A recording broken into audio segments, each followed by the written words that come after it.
So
hello and good morning, Thibaut. Good morning to Brussels. I didn't know what we talked about when there was no COVID, no vaccines, probably about the weather. But, you know, every time I call any of my colleagues around Europe, I always ask how it is in Belgium and how it is with lockdowns, with vaccines and all the rest. I mean, thanks, Aisha. Good to see you and happy to be here. Well, look, I think, you know, we were talking yesterday over the phone, and it's probably a very similar experience between Slovenia and Brussels in terms of, I think we're all in this kind of wait and see mode and you know, hoping that, you know, the vaccine rollout will pick up and that, you know, hopefully as soon as possible we'll get back to some sort of freedom. But I think, you know, as I'm sure you do, we'll all try to stay optimistic and, you know, keep the positive spirit. Yeah. That's what we can do, right? We need to take optimism as one of the prime values and to work on it. First, of course, I need to tell everyone who are you and why we are here. So Thibaut is Associate Director of Public Affairs of AMGEN and AMEU. You serve and sit in Brussels and are really active in many fields. But our today's topic will be transatlantic study and, of course, one of the most important relationships being business and even broader between the United States of America and European Union. Just for the flavor, we'll show the short clip about the study, and then Thibaut will dive into it. So let's see really the short introduction.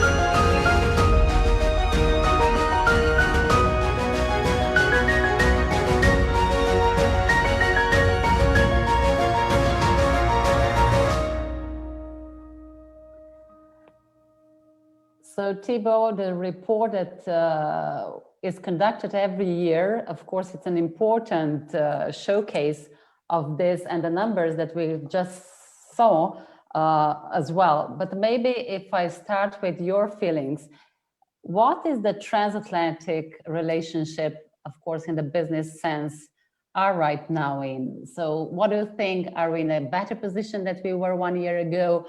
Are we full of hope and optimism? What's the feel? Yeah, I mean, I think there is a feeling of optimism. I think Dan Hamilton and Joe Quinlan, the authors of the report, I mean, show it very well. I think, 2020 was this year that's actually very difficult to describe, whether it's unprecedented or whatever. I mean, I think it was a year like no other, certainly. And so at some point, we ended up in the situation, a global pandemic, the whole economy brought to a stop.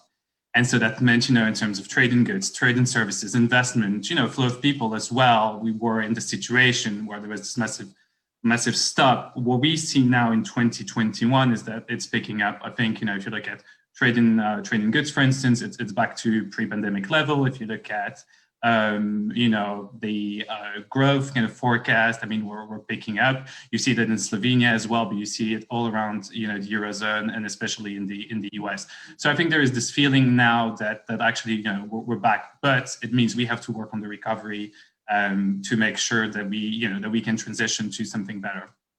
On both sides of Atlantic, we can feel this recovery in Europe, of course, the Resilience and Recovery Fund. On the other side, there is quite some money will be put into the economy, Biden's New Deal, so-called. So we have ground for optimism, but still, do you think that it will translate also into the transatlantic cooperation to be really more intertwined and even more powerful? Or do you think that we can see some protectionism? Well, I mean, I think it's true when you say we've seen tremendous policy response on both sides of the Atlantic. So I think both, the EU and the US took it very seriously. And the reason why we're back to growth actually is because of the serious measures that were taken by governments on both sides. I think what it means in terms of cooperation now, I think we see with the new administration in the US, there's probably more alignment in terms of objective. I think we need to remember ultimately, in the transatlantic economy, it's 16 million jobs.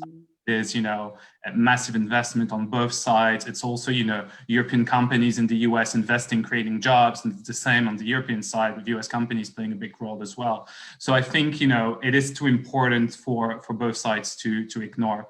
What we see is that, in the past, we've focused on, efforts to grow our kind of trade and investment types. We've looked at ways to kind of make it easier to trade with each other.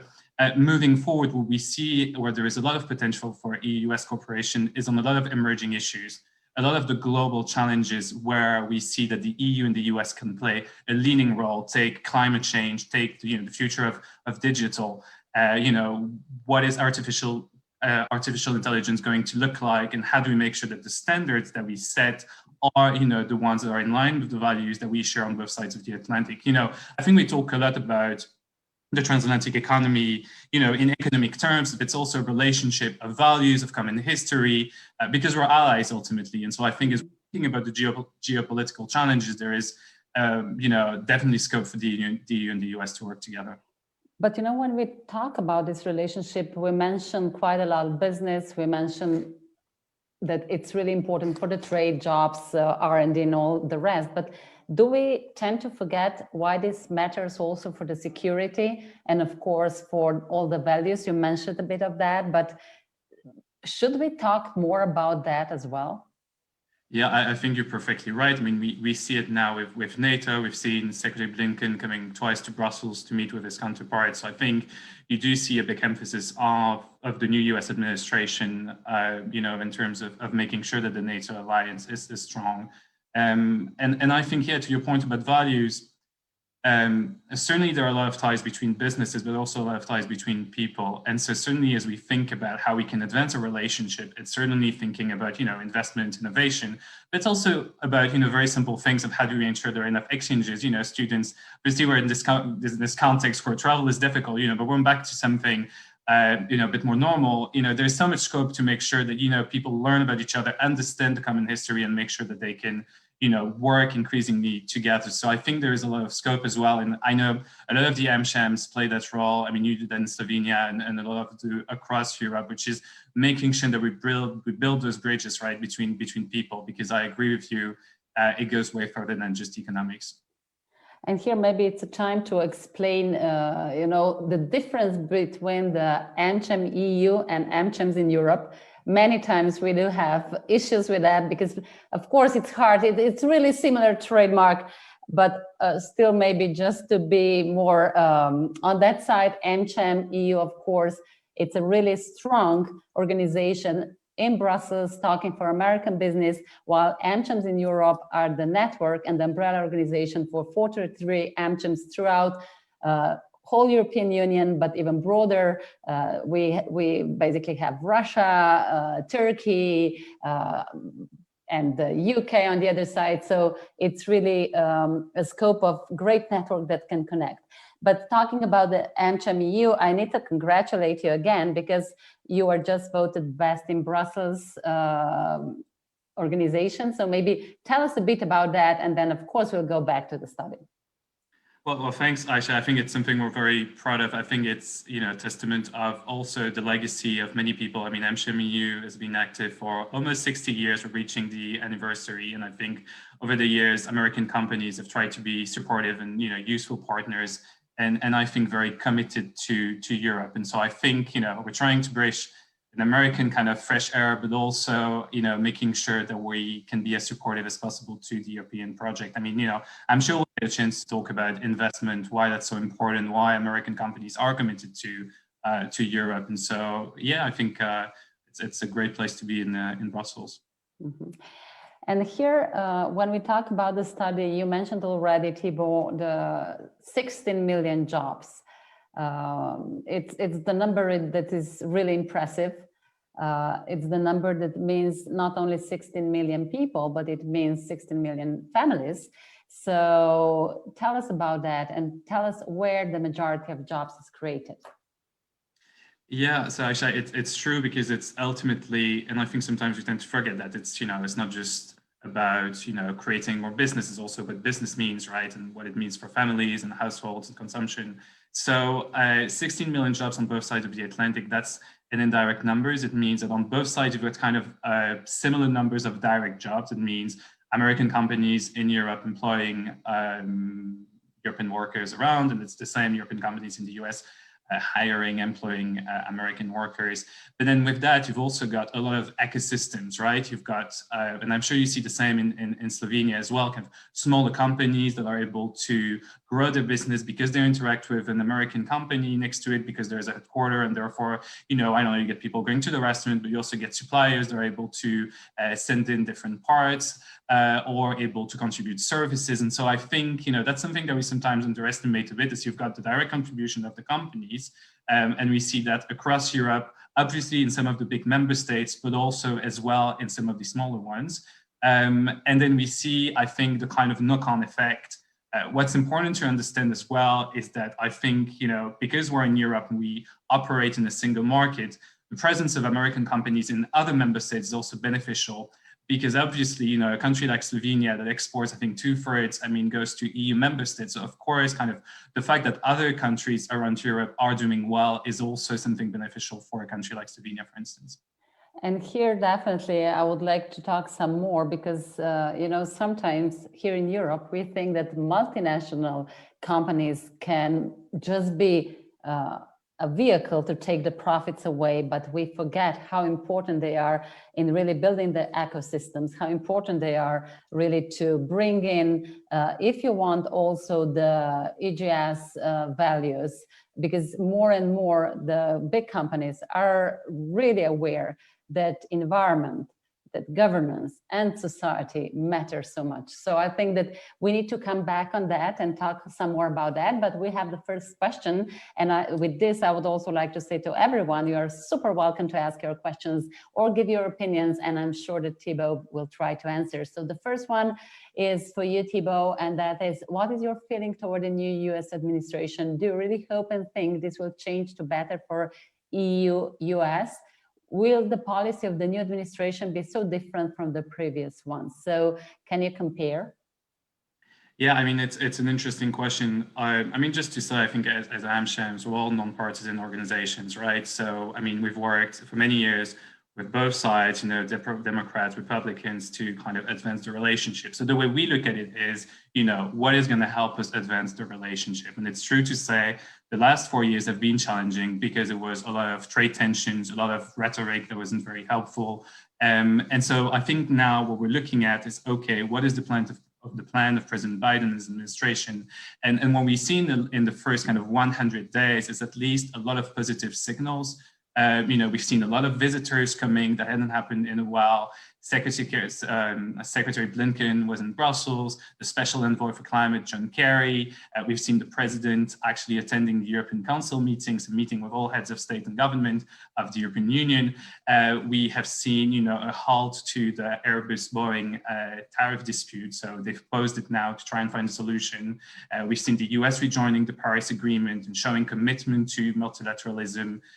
We've seen the US being active at WTO level. We now have a new Director General. We see the US making proposals at OECD level to try and unlock questions around global taxation. So I think there is a lot of positive signal, at least, that the US is back and that the US is willing to engage with the EU on the positive agenda. Now, does that mean that the policy is going to be completely different, that everything is going to be easy? I wouldn't say so. I think a lot of the kind of long-standing issues are still out there. You still have different, approaches on both sides of the Atlantic on some policy issues. Take digital, for instance, take security to some extent, the question of contribution to NATO. So, it's not that it's that simple, but I think overall what's important is the enthusiasm, the optimism, the kind of positive narrative, and the willingness of both sides to talk to each other. So I think that's what I kind of want to focus on. Now we need to see how some of those policies develop and what it will mean for some of our companies as well. So definitely, Thibaut, if I echo what you've just said, the rhetorics do matter, but of course we need then things in action as well. And now probably we are on the verge of that things should roll out and really show in the lives and in the businesses. But probably in the first 100 days, we really saw more of we want to cooperate, we want to work together. And it was really interesting to see also Mrs. Ursula von der Leyen and how she welcomed back the US, saying like, welcome back, you are again here. Do you think that this relationship too many times is sort of perceived that the US is the leader and Europe only the follower? Should we do more of the homework at home and probably show more being a really strong and united partner? Is this something that we should work on as a European? I mean, I think it's interesting. You've got a big debate at the moment in Brussels around something called strategic autonomy. So it's this question of, the EU being more assertive, projecting its values in the world. And, sometimes there's this perception that maybe the US wouldn't want that. And I think that's not true. I think, it's in the interest of the United States to have a strong ally in the EU. I think for that, we need unity inside the European Union, and sometimes we need to work on that as well.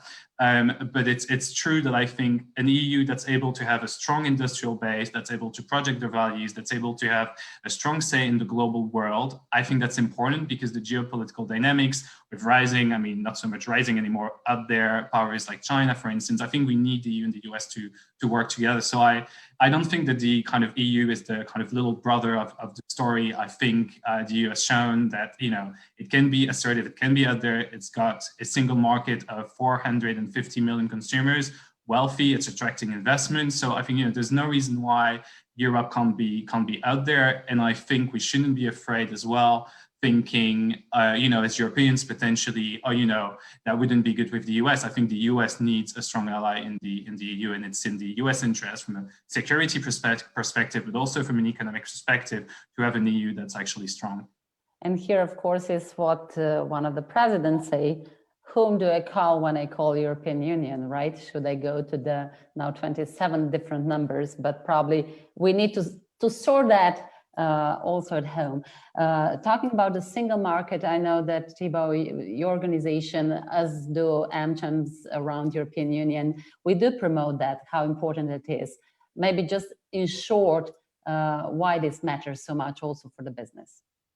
Yeah, I mean, the single market, in very simple term, what it is, because I mean, something that we use like that. The single market is basically thinking it would be as easy to trade between a city in Slovenia and a city in Italy than it is between two cities in Slovenia or a city in Sweden and another city in France, right? So the single market's really that. It's the ability for people, for capital, for goods, for services to move freely across the European Union.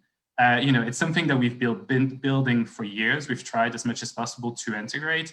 And ultimately, what it translates into for people very clearly is job creation. I mean, we conducted a study a few years ago where we're looking at how each of the EU member states has benefited since, they've joined the EU or since they've joined the single market from being part of that. And what you see more jobs being created because you've got more opportunities for business, and that translates into more money in the pocket for families. It also translates into really new opportunities because the single market is also about enabling students to move, for instance. It's about getting opportunities to get workforce, experts coming from another country or experts going from a country to another, creating new partnerships. I mean, it's something that is critical. And I think especially to your previous question, as we think about the global economy and some of the power dynamics, it is very clear that it's in everyone's interest in the EU, I think, to work strongly together because that's how we can be more effective. Do you think that COVID and the pandemic situation brought a harsher test on EU, or this will unite us?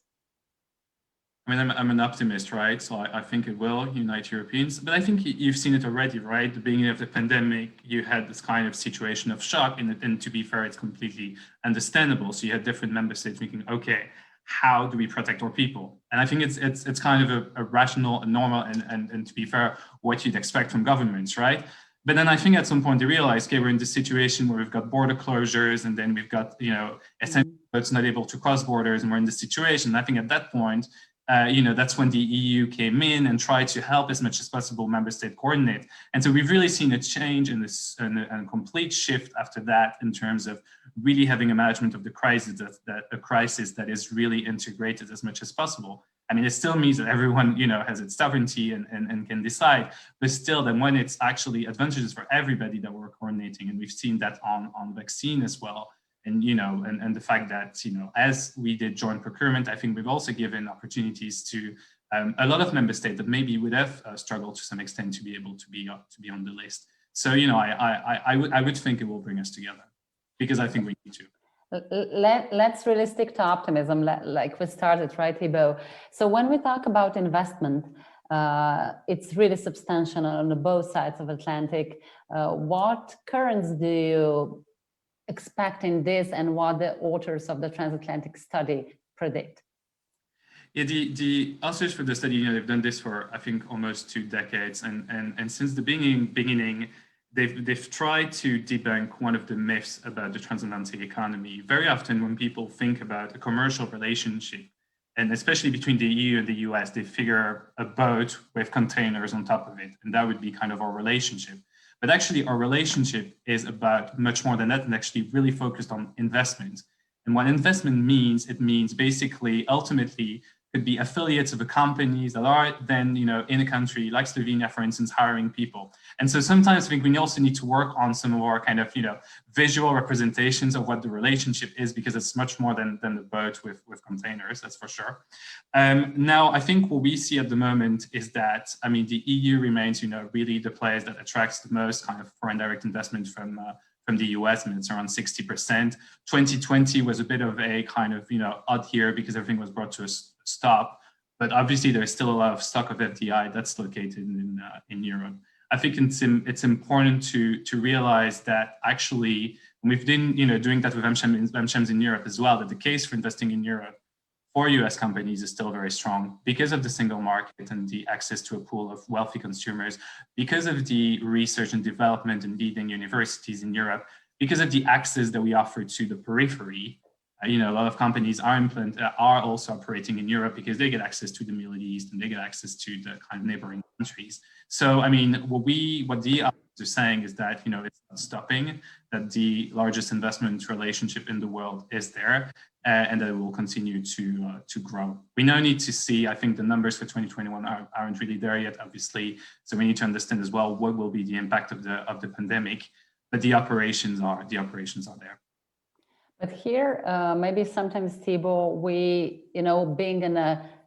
never say small, we always say a right-sized country, but right. We do feel as Slovenes, being 2 million nation, that sometimes this big investment and all that probably does not trickle back. And all the time, also AMGEN Slovenia is trying to say, yeah, but it's our work to promote ourselves. It's our work to be vocative and to talk about what the right-sized country can bring. So, but here one question is related also to Slovenia and how we feel as being the part of European Union, and sometimes maybe feel that we don't have enough of say. So the question goes like this: do you think all member states are being heard when talking about important issues, or is it more leadership of the biggest states?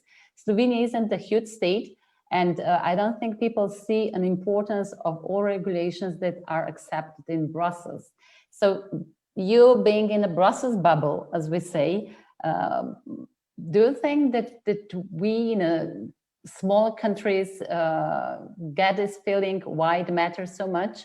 Does European Union show enough of its value? And then even if we enlarge that, and we're back at the first question, do we understand enough the importance of this relationship between, let's say, EU and US as a transatlantic, but also within EU? Do we know to communicate good enough that people would understand? Yeah, on the first question on Slovenia, I mean, I think it's fair to say that you've got some member states probably driving the conversation a bit more. And that's linked to history, that is linked to economic power.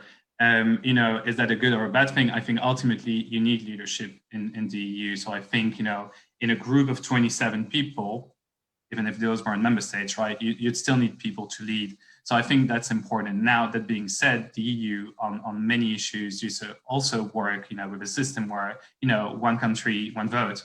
So ultimately, if you sit in the council, or in the European Council on something very important, if you're talking about taxation, for instance, in the Council, ultimately every country can veto, a decision that is about to be made. And you've got a big role as well for the European Parliament, where we see Slovene MEPs getting involved in the conversation, representing the country, etc. Whether that's enough, I think, it's a fair potentially criticism of how much do we actually give kind of airtime in the media, I would say, to countries that are maybe not France, Italy, or Germany. And so I think it's important to probably improve on that. I think that being said, the EU brings tremendous benefits to a lot of countries from all sizes. The large ones benefit from the EU as much as some of the other countries. But it's true that I think from a Brussels perspective, we can always do, I think, a better job at explaining what things mean. We were talking about the single market, and I think it's very easy in our line of business to just, okay, we start talking about the single market and we just assume everybody understands what it is. And I think we shouldn't put the onus on other people to understand what we're trying to talk about, but actually, ourselves do a better job at explaining what we do. I mean, we did a great session with some of the AMGENs a few weeks ago with DG Communication, the European Commission, and the journalists, and we were talking about some of those issues. And I think it's very clear there that there is a role for everybody. I mean, we see a lot of our companies, for instance, getting more involved in Europe and trying to explain actually how it works, talking to some of their employees as well. We saw that during the European elections, not telling people what to vote for, but explaining to people why is it so important. So I think, yeah, we can probably improve. I think we're trying to do our part as AMGEN. I think there's a big role for, our network to kind of explain some of these issues, what it means for the EU, but also what it means for wider Europe, because I think as well, we don't talk enough maybe about the fact that, countries around the EU as well interact with us and benefit from, being there. And so, yeah, there's a lot of work for us, but I think it's But you know what, Thibaut, you are a communicator, you're in the public affairs director, so you're doing a tremendous job. I just mentioned that. We said that we'll come back to the multinational companies, and a bit of flavor, what you've just said is there, that they're important for the ecosystem, they're important to talk with their employees, they're important for the values they bring. And it is important that you have them in the country. Of course, we are aware that as being the right size country, that we need to do something better if we want to have them, in terms that we also bring talents. What about talents in Europe? And this is something that probably is also mentioned in the study, because we know that when investors do come in, of course, they talk about taxes. Of course, they talk about political stabilities. They talk about predictability, judicial system. But probably one of the most important thing is talent. And do you think that Europe as such is doing enough on that? Do we, I would say, educate young people and even educate older people to have the skills that are needed? It's a very important point. I mean, it's one of the things when we talk to some of our senior executives and our membership, it's one of the top issues they bring up, because they struggle. And it's not something linked to Slovenia specifically. I think it's an issue you find in a lot of member states across Europe. I mean, I sit here in Belgium, I think it's something similar. The question is, what can we do about it? How do we improve the system? I think, to your point, there's a lot of work to do potentially on education. There's a lot that we can do in bringing, I think, the public and the private sector together. We see a lot of companies, putting together reskilling, upskilling programs, finding new ways, new tasks for some of their employees, and dedicating a lot of time to that. I think that's, one way to go.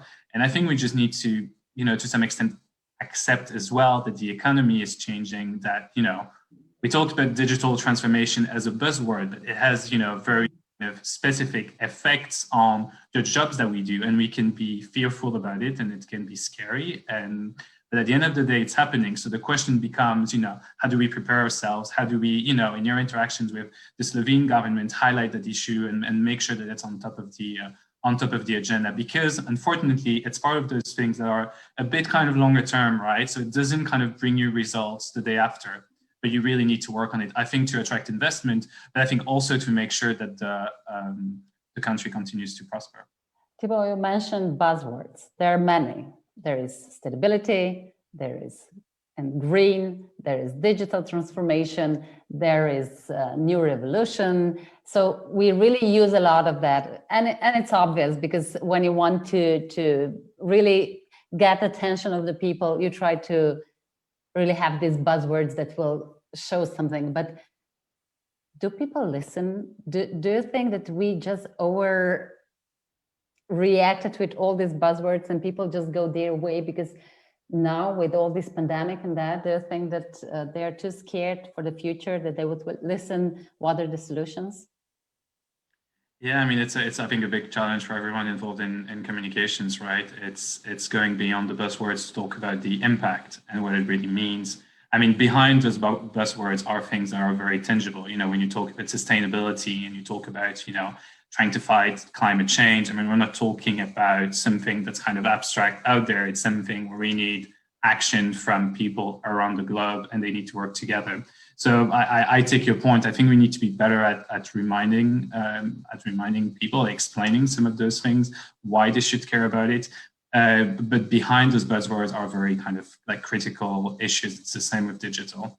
And ultimately, those buzzwords have an impact on our way of life, because the way we're going to decide to regulate, artificial intelligence moving forward, some of the values that we're going to try to promote, how we're going to see our relationship evolve with, other powers around the world will have an impact on our livelihood. But it's true, we just maybe need to talk a bit less about some of those words and talk a lot more about impact.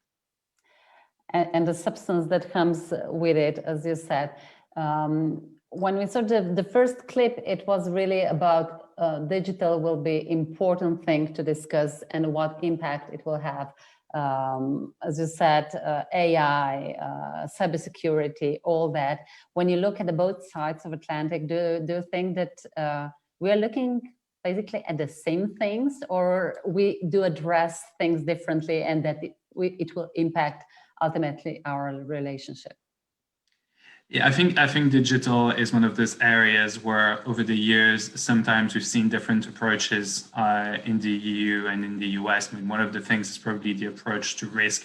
Something we've talked a lot as well with a lot of the AMGENs, I think, over the years. It's this, is there a mentality in Europe that's maybe a bit more risk averse and a mentality or feeling in the US that's a bit more prone to risk? I mean, we could talk about that for hours, but ultimately, there might be different approaches to regulation. What is true is that the issues related to digital, you mentioned too, but we can also talk about privacy, for instance. They have a global impact. When the EU put together the GDPR, so that's the regulation around the protection of data, personal data.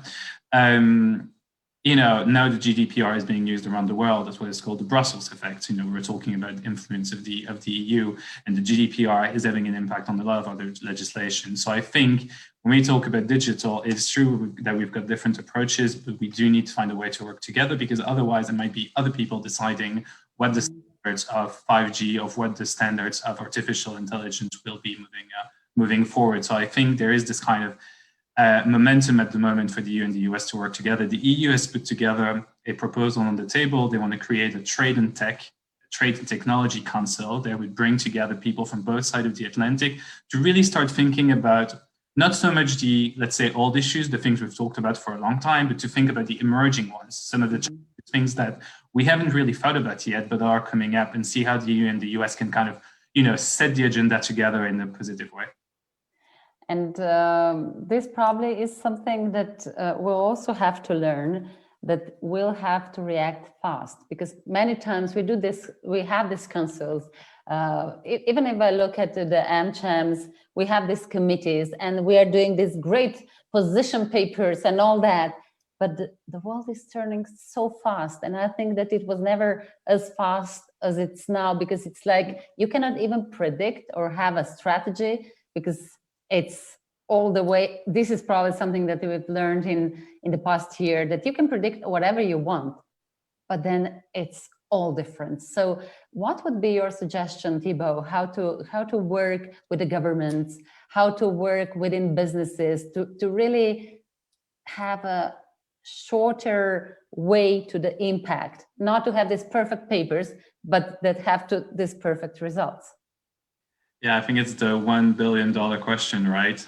And you see it in a lot of areas. I mean, we see it a lot at the moment in the energy sector, because a lot of people are thinking about how do we create technologies that basically enable us to reach, a low carbon economy. And often what we hear from our members is, we spend a lot of time kind of investing and creating new things, but then once you've got there, it takes so much time to get to market that it's actually ultimately a challenge in terms of investment and return on investment. And so I completely agree with you. I think what we've seen effective kind of policymaking happening as well is, I think, again, when we do this partnership where we don't spend so much time everyone in their corner kind of thinking about things, but you bring people together and you just put the issues on the table and you try to solve them, bringing, I think, people that have the expertise, and you find that in the private sector very, very often. So, as much as possible, bringing those people together, not just thinking on our side in the EU or thinking on their side in the US, but kind of, really bringing people together with the private sector, I think is one of the ways to go. But, I'm not proclaiming I've got the silver bullet. As you said, a 1 billion, not even a 1 million, 1 billion question. The trust factor is really important. Whatever we do, either as nations, either as continents, either as a people. And Do you think that this trust now is something that is really challenged? Because I would say that maybe now we really turn back to science and we want to trust to the science, but then we see a lot of questioning about vaccines, about the decisions, all that. And it's probably everywhere. It's not only, if I go back to my country in Slovenia, it's happening everywhere. So is the cultural dialogue sort of the answer for that as well? Do you think that we as a platforms or organizations are entitled to try to remedy that? Yeah, I think we should. It's interesting. Edelman does every year a big barometer on trust. I mean, for those who haven't looked at it, it's quite interesting to look at. And what you see in there, they're comparing how people trust government, business, civil society, and you see at the moment that the most trusted actually actor is the business community. Mm-hmm. So I mean, it says something about, I think, our ability as well to play. You know, you were talking about positive impact, and I know it's something you're very passionate about at AMGEN Slovenia. There is definitely a role for the business community to be more out there on issues where I think in the past, maybe we felt a bit shy. We felt, okay, this is not really our area. We're talking about investment and that's it. But actually, I think increasingly you see that people are expecting that. They're expecting CEOs to be out there to speak up on issues that are important, to defend certain values. And I think to explain, you know, people are entitled to have doubts. People are entitled to be asking questions about vaccination, for instance. I think what's important, on the other hand, is that you've got people that take the time to put the facts together and to explain what it is. And I think, you know, there's a role for the business community on a lot of those issues. What about media, Thibaut? I know I went completely off the questions that we discussed, but I really love to talk with you. I know that you're in the center of the happening. So how to, and you know, I used to be a journalist, so it's a topic dear to my heart, how to really involve the media, because, you know, in some way we know that blood sells better than the positive news. So how to involve that as well, that also media is aware how important the impact of the communication is. Yeah, it's critical, right? I think you know, I work with a lot of journalists in Brussels, and you know, when you talk to them, I think a lot of them are willing to do that. I think a lot of them are willing to put, you know, more positive news stories out there. They want to take more time to write, to research, to you know, put the arguments together. They just need to, I think, sometimes find the balance between, you know, business models and then ultimately, you know, what they would like to do. I think there is a big role for the press, but I think you see a change, and it also comes from consumers. Ultimately, you know, media is doing well because people click. So, you know, if people feel that, you know, they're not reading what they would like to read, well, you know, there's a very simple way to do that, is click on something else. Or fund something else. And I think you see a lot of initiatives at the moment across Europe from journalists who are actually willing to do that, who, you know, are taking what they call slow press, right? This kind of new approach of, you know, trying to take more time explaining some of the issues. But I see a lot of people in Brussels, at least, taking a lot of time trying to explain things in a positive way, trying sometimes to tell the positive story of Brussels. I know that it's sometimes a struggle to bring the story back for some of the national correspondents, also because there's so much out there, right? I mean, I'm not saying something revolutionary, but you know, we're in this world where there is so much noise and so much kind of such a fight for attention from everyone. And so I think it's also up to us, you know, when we put stories out there as AmShams, you know, if you have a press statement on something, you know, are we seeking the positive as well? Are we trying to, that I think we do, but it's also, I think, on us to make sure that when we talk to people, when we get out there, when we speak up, that we do that, I think, in probably a more positive way as well, because I think it's a collective responsibility. And this is so important, what you've said, that business community has responsibility. So have we as individuals, because it's really, as you said, if we click just on negativity, it will just go beyond what we want. And I cannot agree more.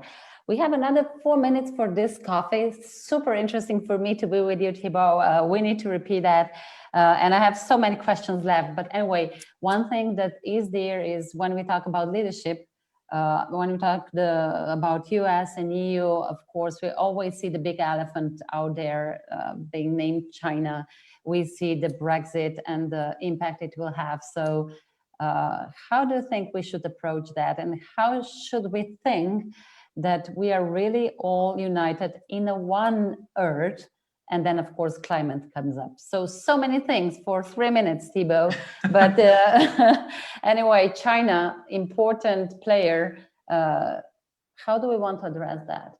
I think the question about China's role in the economy, I mean, ultimately it's about, fair access, right? It's about market access. It's about playing by the same rules. And I think that's the issue. It's what a lot of our companies complain about. That's what some of the, other member states of the EU are complaining about as well. What is important from our perspective when it comes to China is, I feel sometimes like a broken record, but it's this idea of cooperation. I think we need to engage on China, but we need to engage with China.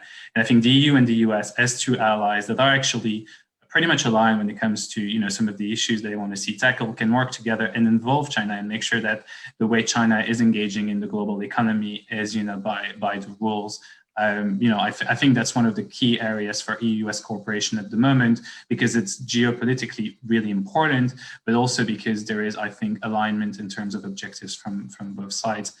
You've mentioned Brexit. I mean, I think there's this broader question of, how do we make sure that we need to continue to sell the story of the EU? I think, the UK's departure has been very complicated. I think we see now kind of the reconfiguration of the relationship between the EU and the UK. We also need to see how that's going to play out between the EU, the UK, and the US, and what's going to be possible there.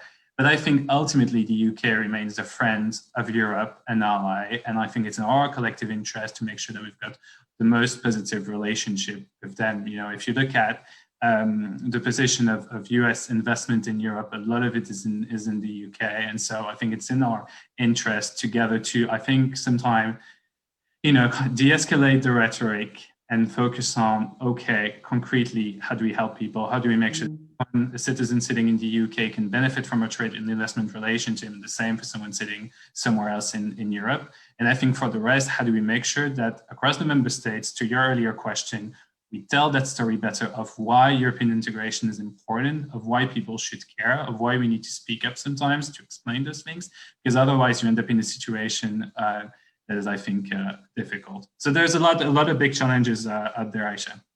And what I like the most is that we really want to bring the positive impact to the lives of the people, because this probably is the ultimate goal. One last question, Thibaut. Slovenia is preparing for presiding the EU Council. And what do you think in the next 6 months will be issues that we'll have to address? I think the key one is the recovery. I mean, the recovery and how we make sure that we actually make progress on the two objectives that were set and that were the right one, the green and the digital recovery. The EU agreed on this massive, recovery program, including what is called the Next Generation EU, which is basically the ability for the EU to borrow on the markets together as a group. The problem at the moment is the money, we haven't seen it yet. Why? Because we're waiting for countries to put together the national plans. The national plans need to go to Brussels, and I think we need more speed. We need to make sure that what we've agreed, it's now coming to a year ago, is actually, going back again to people, because I think that's the way for us to show the value of the European Union. And so I think for the role of Slovenia, certainly, being an honest broker in that process, kind of again bringing people together, but also reminding people, okay, we need to act, we need some speed, because that's what's happening on the other side of the Atlantic, if we're being honest. There's much more speed in terms of bringing the funds directly to, and the cash directly where people need it. So I think we probably need to do a bit more of that on this side as well.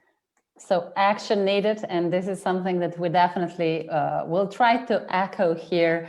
Thibaut, it was super interesting to talk with you. It's not our last coffee, I hope, and I'm looking very much for the others to come, but we'll really say for the end, optimism and having positive impact is something that we need to worry about with a lot of action. Here in Slovenia, it's sun. I hope that the spring is coming up, and I hope that spring and all what it brings will come up for the whole Europe. Thank you so much, Thibaut, and all the best to Brussels. Thank you so much, Aisha. Thanks so much. Thank you so much. In najlepša hvala vsem. Odličen vikend, čeprav ne tako sončen, pravijo, je pred nami, pa si ga naredite sončnega sami. Hvala, ker ste bili z nami in uživajte lep petkov dan. Thank you, Thibaut. Bye. Hvala lepa. Bye, everyone.